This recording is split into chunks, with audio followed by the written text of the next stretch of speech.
It appears that to really change human to Hulk, you're going to have to tamper with the genes. Which is where the real super science comes in, genetic engineering. Dr. H. Lee Sweeney of the University of Pennsylvania has already created the Hulk, or at least his rodent equivalent.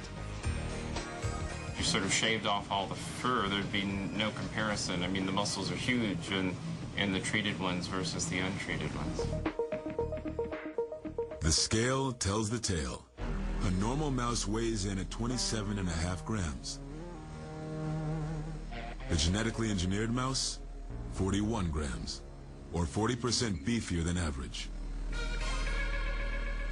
How do you get the gene into the mouse? You smuggle it in on a virus.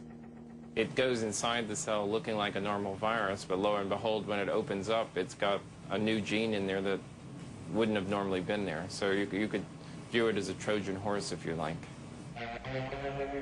The mouse gets mighty and stays that way. Their muscles never get weaker when they get old. They are just as strong when they're the equivalent of a 80 or 90-year-old human as when they were the equivalent of a 20-year-old.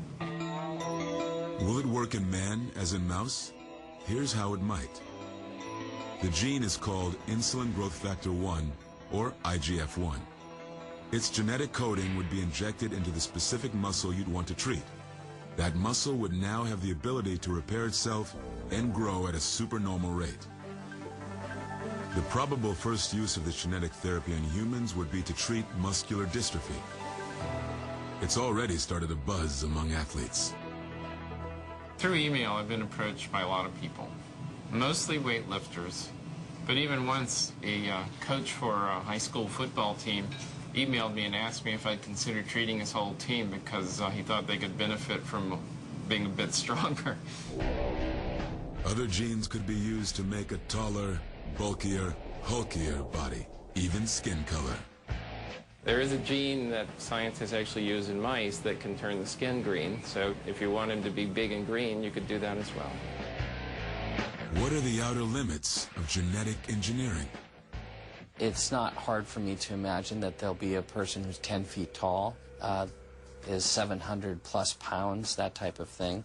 Sure, why not imagine that? It's certainly not out of the realm of possibility for 50 to 100 years from now. 10 feet tall, 700 pounds? If not quite Hulk, you've got a heck of a defensive lineman. Scary proposition.